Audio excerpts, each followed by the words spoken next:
And good morning. It's Monday, April 4th, and that means two things. Ramadan Kareem, and it is time for the Lighting Industry News Brief brought to you by our pals at Keystone Technologies. And we are talking about their Circa wafer lights. Two styles on these: proper slim or a recessed version. These have remote drivers and a junction box, which means that you can avoid any sort of multi-piece fixture setups. They work on shallow ceilings. You can work around corners because they're in multi-parts. And they're just genuinely flexible. That's KeystoneTech.com. That's downlights made easy. But into the news, we have a new federal program adding to the WAP to the tune of $3 billion that will pass through local authorities. But these will benefit residential retrofits for green tech, energy efficiency projects. We have a new efficiency standard for federal buildings in the U.S. As of next April, state-owned buildings will have new bars to clear. The DLC is beginning their transition to SSL 5.1. You can, of course, if you are a maker of LED type devices, you can apply to have your products move until the 15th of April. The IES and IUVA have partnered on a germicidal measurement standard. This is LM92 under ANSI, offering lab measurement options for UV disinfection tools. Ohio Senator Sherrod Brown is against the GE closure in his state, funnily enough. Daintree is planning a brand new Cleveland area hub in Beechwood. Lamp poles in Chicago just keep falling down. This is after a rust warning from years prior, and it's come to roost. Optilum has closed. This is a small specialty LED maker. They stopped doing anything on the 31st, funnily enough. Acuity has declared a dividend, 13 cents per share this quarter. Kickler is moving their distro center in the Northeast to Allentown, Pennsylvania. Vantage and PureEdge have formed a strategic alliance for tunable lighting. A survey of the UK put on by Farlight says they also want to switch to standard time full-time. Cree Lighting has endorsed the NEMRA POS standard. Jasco is funding Ukrainian relief to the tune of $500,000. Those donations are split between Samaritan's Purse and the Convoy for Hope. The ALP has bought key assets from SureSeal, expanding their silicone molding operations. FitTech has begun production on semiconductor testing equipment for probing, testing, and sorting. Blue Glass has bought U.S. laser fabricators. This is an Australian group spending $2.5 million for a brand new next-gen diode production facility in Silicon Valley, California. Signify has completed their share buyback. That's a $35.5 million deal. Wild has rebranded. That's Women in Lighting Design with a new look and new slogan. The IALD has set their goals for 2022 in their partnership with Light on the Spectrum. This is Autism Acceptance, raising $50,000 for the Autism Society, and a new goal to encourage neurodiverse hiring across the industry. And legal briefs, Force Partners versus KSA has entered Discovery. In events, we have a new exhibition in the Midwest. This October in Chicago, you can attend Light Spec Midwest. That's a 2-day event.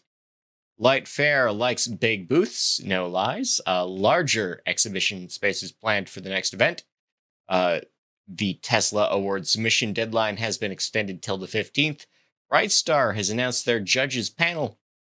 On May 10th to 12th, we have Daylight Awareness Week. These are online talks and Q&As talking about sunlight and what it does for us all. We have the deadline for speakers at the IES conference approaching on the 8th. We also have a one-day event from the DLC on the 24th of May about decarbonization in rep agencies. Current is picked Pacific Northwest for Washington. Lutron and Hubble have partnered with Gormley, Farrington, and Pittsburgh, and Western Lighting and energy controls has teamed with selective design in SoCal. In recommended reading, we have efficiency as a decarbonization tool. We have a solution potentially to IoT scalability. We have specifying your flooring to better suit your lighting. We have the science of growing grass. We have exercising at night. We have Chips and Fabs Acts as the beginning of better local manufacturing. We have an explanation of the supply chain. We have the history of automobile underglow. We have Jeremy Long on the unified glare rating. And Tom Butters tells a joke on April 1st.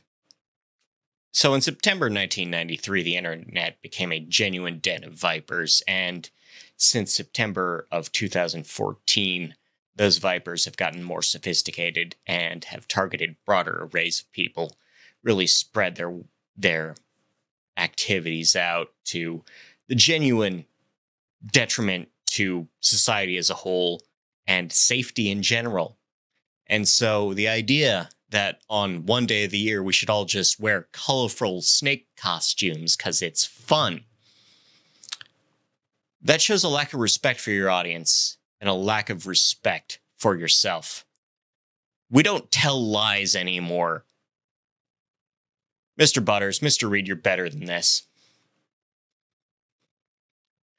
In IoT, WeSilica has hit ISO 27001. This is a new standard for information security management systems. EveryNet is spreading across the U.S. for the for the LPWAN solutions. We have uninterruptible power supplies hacked. This is a warning from federal agencies based on an IoT weakness. And Fuengirola in Spain is getting smart with Itron. Simons is recognized by Verdantix, and Helium, a LoRaWAN household hotspot provider, has rebranded. They're now Nova Labs. In market projections, household LED adoption will reach 47%. The deep UV market will expand by 41%. Solar street lighting will hit $15 billion worth of activity. LED lighting will reach $78 billion in value. 4% growth in the noble gases, and $119 billion predicted for smart homes overall. In research and development, we have an 18 researcher consensus view on circadian lighting. This is a UK team finally settling on scheduling what color your light should be when. The University of Toronto of Scarborough would like to remind you that UV LEDs can kill HIV. Again, on surfaces or in the air. I don't know how useful that is, but it's nice to know that it works in 20 seconds. Red quantum dots have better CRI now, thanks to a team at Chucheon U. We have a quantitative assessment for architectural lighting design, photometric based on luminance distribution. It's really cool. The pictures are great. I strongly recommend you hit up nailed.org, find this article, and click on that link. In horticultural news, comments are now open on the DLC's horticultural technical requirements. This is version 3 of that document. It goes into effect on the 1st of January 2023, but you can email your thoughts on it till the 12th of May. The RII will be presenting a Resilient Harvest Conference this November in Long Beach, California. And Solom has broken into the Dutch orchid market with a 22-acre greenhouse LED deal inked. And New York State is offering conditional licensing for cannabis growers. First dibs go to anyone already growing industrial hemp. In dark sky news, vehicle break-ins drop when streetlights switch off after midnight.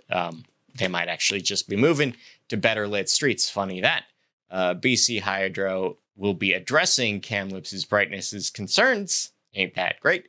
More French towns are opting to let residents switch the streetlights on and off through an app. Light pollution benefits birds of prey that prey on shoreline fish, as shoreline fish can't hide so good at night no more. The IDA is now beginning to reckon recognize dark sky homes, keep up with them Joneses. Machine learning has been enlisted into the war in light pollution. Huntersville, North Carolina athletic field is way too bright, according to locals who brought their own light meters. Gaia sky brightness map has been updated. Bad news. And the U of Bristol has tracked light pollution's effects on other seaside organisms. And another conference we have in May, the ROALN. That's a 2-day event. Check it out if you care. In People News, Sean Veit is now the VP and GM at Hubel. Morris Products has picked Tom Liga as a marketing manager. LA Lighting has added David Wheeler as an outdoor sales rep. Mark Roosh is now at Elite or Edison Price. Same company, I guess. Chris Hogan has left Progress. LeGrand has promoted Eric Prinz to national account manager. And the founder of Baron Lighting, Lou Goldman, is set to retire. Good on him. In local news, Sri Lanka has turned their lights off on protesters. Toms River, New Jersey, has started a streetlight audit. New Jersey, the state, will be spending $87 million in federal funds. Hey, think back to the beginning of this, on low-income efficiency projects. Edmonton, Alberta, is adding Glow kayak rentals on the North Saskatchewan River. Cowlitz, Washington, will be giving away free LED bulbs through their utility. Boston is flipping their historic gas lamps to LED. Pacific Wheel on Santa Monica Pier will be going dark on Saturdays to promote energy efficiency. And Fullerton, California is funding smart city projects. In things you can make, we have an air hockey table. We have drink bottles as solar lamps. We have induction-powered LED kaleidoscopes. We can reduce tangled cords with the power of rechargeable light bulbs. You can play glow-in-the-dark badminton. And a thing you might want to know, is that vintage marbles that glow under UV light do so because of uranium paint. Oh, the past, when things were bad. And more Americans prefer to keep their lights in the bedroom on. That's up 41% since 2011. Make of that what you will. I've been Scott Wachter. Thank you to Nailed.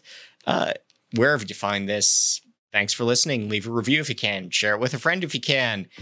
Otherwise, enjoy your week and enjoy the music.